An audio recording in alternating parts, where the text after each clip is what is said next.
miners, declaring his love for her, and they have kissed.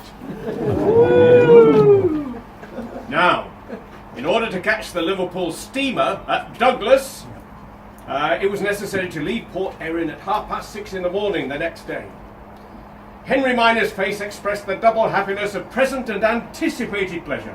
He'd once again succeeded, he who never failed. And the voyage back to England was for him a triumphal progress.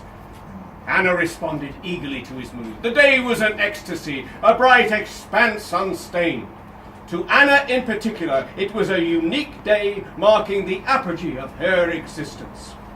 In the years that followed, she could always return to it and say to herself, that day I was happy, foolishly, ignorantly, but utterly.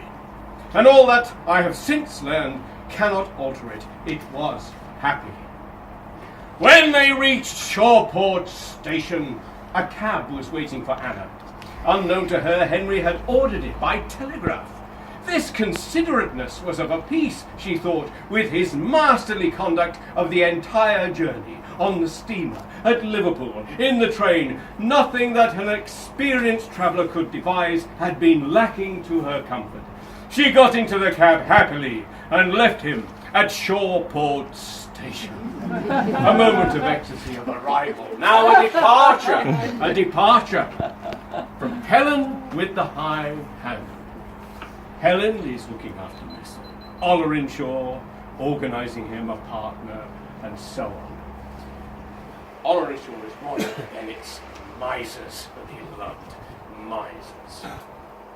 Helen went out with 4 £5 notes and 5 sovereigns. Will you ask me to come back and cook the dinner? She smiled, ironically, enchantingly. Aye, he said, he was bound to smile also. She returned in something over 2 hours. There you are, she said, putting a blue-green paper into his hand. Ever seen one of these before? It was the ticket for an ocean steamer to Canada. This staggered him. A sensible, determined woman who disappears to buy a steamer ticket may be expected to reappear with a steamer ticket, and yet it staggered him. He could scarcely believe it. She was going then. She was going.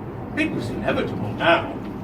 The boat leaves the Clyde for Canada at 10 in the morning, so we must go to Glasgow on Friday and stop the night in a hotel. We? Murmured James Olerinshaw, the untravelled miser, aghast. Well, she said, you surely won't let me travel to Glasgow all alone, will you? Oh, there's a caution there is, he privately reflected. You can come back on Saturday, she said, so you'll be in time to collect your rents. There's an express to Glasgow from Crewe at 1:15, and to catch that we must take the 12:20 at Shawport. And what about my dinner? He inquired. I'm going to set about it instantly, she laughed. I meant my dinner on Friday. He said, oh, that, she replied. There's a restaurant car from Crewe, so we can lunch on the train. This idea of accompanying her to Glasgow actually pleased him intensely. Glasgow ain't a much in my line, he said, but yo wenches do as you like, sagely. Thus on the Friday morning he met her down at Shawport Station. He was in his best clothes, but he had walked. She arrived in a cab that carried a pagoda of trunks on its fragile roof. She'd come straight from her lodgings. There was a quarter of an hour before train time. He paid for the cab. He also bought 1 second-class single and 1 second-class return to Glasgow, while she followed the porter who trundled her luggage.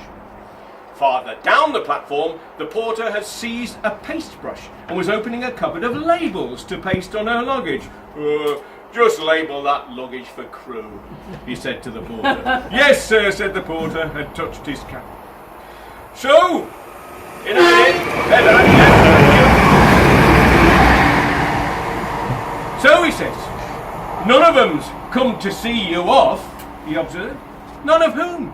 None of your friends. Oh, no fear, she said. I wouldn't have it for anything.